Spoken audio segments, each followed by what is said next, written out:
Assalamualaikum warahmatullahi wabarakatuh. Bismillahirrahmanirrahim. Hal yang tentu saja sangat mengecewakan yang terjadi semalam ketika Indonesia dikalahkan Vietnam dengan skor tipis 0-1 untuk Vietnam.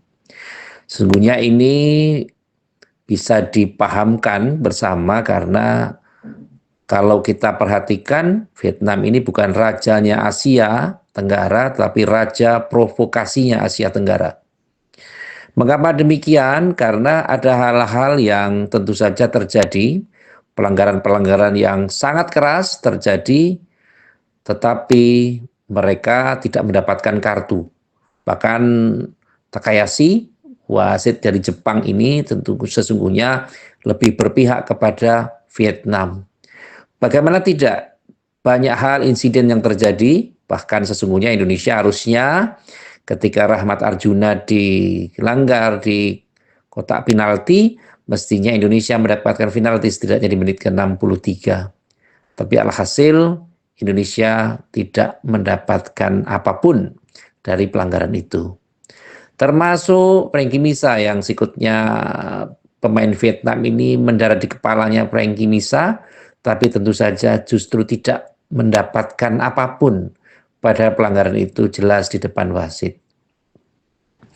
Ini tentu saja yang harus menjadi perhatian dan harapannya adalah bahwa memang kalau kita tinjau lebih awal, Indonesia ini penguasaan bolanya sangat banyak, tetapi kreativitas ketika di depan gawang ini sangat minimal.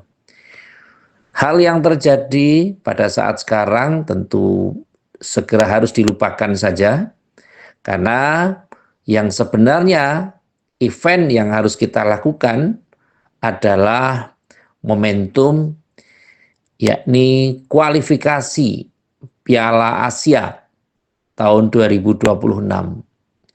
Yang tentu saja ini membutuhkan rombak total dari pemain-pemain, khususnya pemain depan. Ada beberapa hal yang tentu saja mungkin Gerard Brandenburg perlu juga memberikan tanggapan, respon secara kreatif, padahal kita juga tahu bahwa keunikan, kejeniusan dari pelatih Gerard Brandenburg ini hampir sama dengan Sinteyong. Sering berganti formulasi, sering tukar-menukar pemain. Setidaknya dibutuhkan pemain yang versatile, pemain yang bisa ditempatkan dimanapun. Mungkin kadang back bisa menjadi striker, atau gelandang bertahan itu bisa dijadikan sebagai gelandang serang, dan mungkin banyak variasi-variasi yang lain. Tetapi setidaknya untuk bisa mengkondisikan, karena di kualifikasi Piala Asia, ke depan Indonesia itu masuk di grup G. Indonesia akan menghadapi lawan yang cukup berat, yakni Korea Selatan, Laos, dan Makau. Tentu saja ini beberapa kesebelasan ini pernah dikalahkan juga oleh Indonesia, karena Indonesia di tahun kemarin ketika dilatih oleh Sinteyong itu berhasil masuk di semifinal. Dan Indonesia berada di pot 2. Ini tentu saja menjadi sesuatu yang mengembirakan, karena Laos dan Makau mungkin bisa kita kalahkan. Dan Korea Selatan setidaknya pada saat lalu ketika kualifikasi Piala Asia yang tahun kemarin, Indonesia juga bisa mengalahkan Korea Selatan setidaknya dengan adu penalti. Yang waktu itu kita ingat bahwa Hernando Ari menjadi kiper dari tim nasional kita. Sekarang ini tentu saja ada hal-hal yang perlu dipertimbangkan. Bagaimana menambah pemain depan. Tentu Mauro Sisestra perlu dipertimbangkan untuk ditambahkan. Kemudian ada lagi Rafael Strijk yang tentu sekarang ini berada di Dewa United. juga perlu masuk di dalamnya. Ada Wilber Jardim, kemudian Irfan Jenner, kalau perlu Marcelino Ferdinand, Justin Hagner, tentu harus diupayakan untuk ditambah. Kemudian mungkin kiper juga perlu dikondisikan atau ditambah Sirus Margono, karena Sirus Margono ini juga kiper yang handal, yang tentu saja bisa dikondisikan untuk kepentingan-kepentingan ke depan. Bahkan kalau kipernya Sirus Margono tentu tidak perlu naturalisasi, karena dia sudah menjadi warga negara Indonesia, sudah mempunyai paspor Indonesia. Tentu saja ini pemain-pemain yang tadi saya sebutkan, ada Wilber Jardim, ada Irfan Jenner, ada Rafael Strijk, ada mungkin juga pemain-pemain yang lain yang tentu saja kualifikasinya perlu ditambah. Karena kita ini sangat miskin dalam kreativitas di penyerang atau striker. Jem Rahven tetap mendapat prioritas. Hoki Caraka tentu harus dipertimbangkan apakah nanti bisa diangkut di kualifikasi Piala Asia atau tidak. Tapi setidaknya John Given atau Denmark itu juga perlu dipertimbangkan karena dia akan bisa memperkuat kondisi-kondisi yang mungkin lemah pada sisi ini. Tetapi untuk pemain belakang tentu kita juga mempercayakan pada KD Arel yang tentu saja bisa diambil kembali untuk memperkuat tim nasional. Kemudian Muhammad Ferrari tentu saja harus juga dikondisikan. Raihan Hanan tentu juga harus mendapat perhatian. Dan tentu saja Buffon ini juga harus diikutkan. Tetapi untuk yang lain, monggo untuk ada seleksi-seleksi yang jelas. Dengan persiapan-persiapan yang semakin mepet, tentu Gerald van den Berg harus mempersiapkan event ini. Setidaknya ada 2 event yang tentu saja mendapatkan perhatian. Yang pertama adalah kualifikasi Piala Asia, yang kedua adalah SEA Games. Kita ketahui bahwa SEA Games juara bertahannya adalah Indonesia. Waktu itu kita sudah 32 tahun tidak pernah mendapatkan medali emas, tapi ketika kemarin kita bisa mengalahkan Thailand dengan skor 5-2. Waktu itu kita ingat sekali dengan adanya perpanjangan waktu dan tentu saja ini menjadi perhatian kita sama-sama.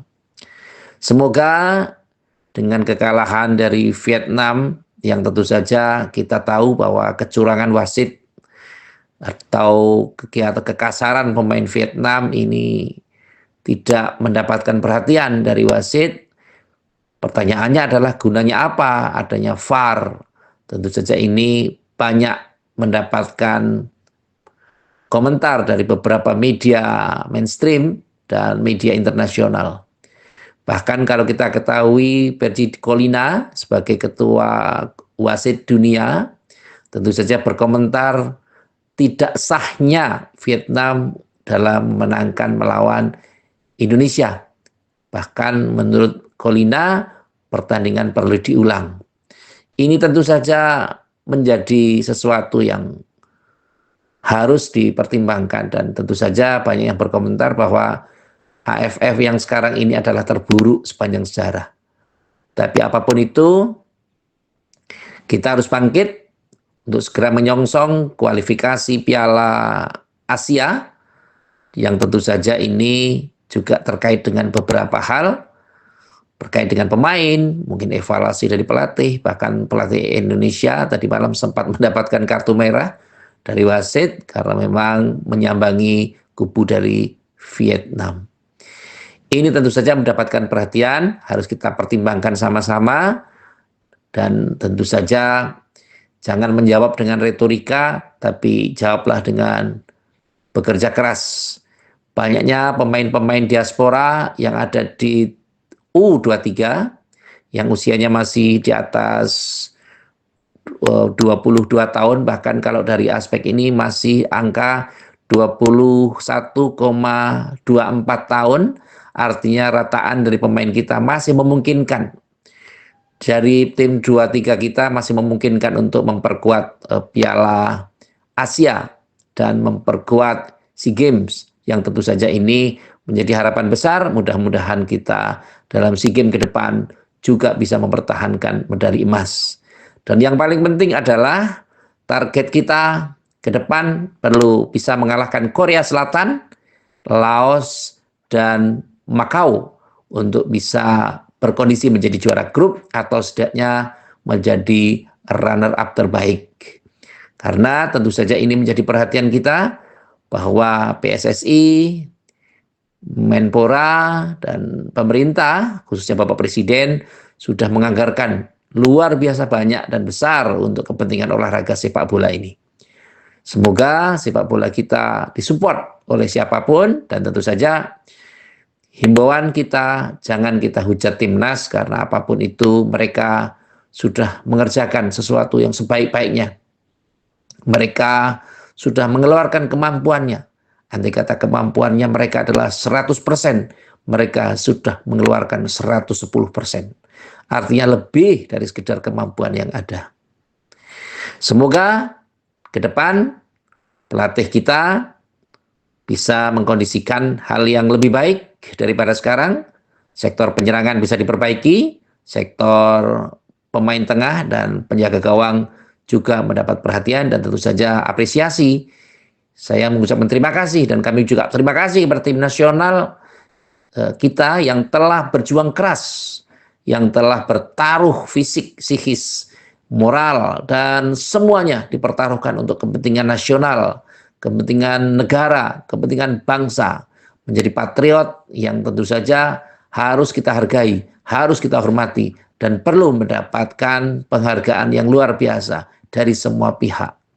Selamat kepada adik-adik kita U23 yang tentu saja mungkin belum mendapatkan juara atau belum mendapatkan kemenangan, tetapi setidaknya masyarakat internasional sudah mengerti bagaimana proses pertandingan yang terjadi semalam.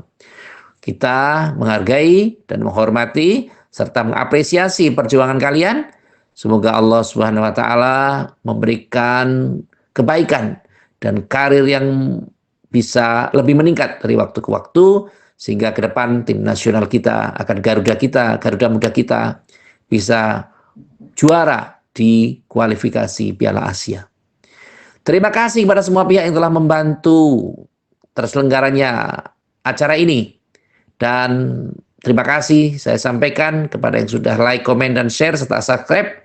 Dan yang belum, mari saya harapkan dukungan dari panjenengan semua agar dukungan panjenengan ini bisa menjadikan cambuk bagi kami untuk lebih bisa memberikan sesuatu informasi yang bermanfaat dari dunia olahraga, agama, budaya, sebatas hal-hal yang sesuai dengan ranah dan kemampuan serta sesuai dengan etika-etika yang ada. Sekali lagi terima kasih atas segala perhatian dan mohon maaf atas segala kekurangan. Saya akhiri. Wallahul muwaffiq ila aqwamit thoriq. Wassalamualaikum warahmatullahi wabarakatuh.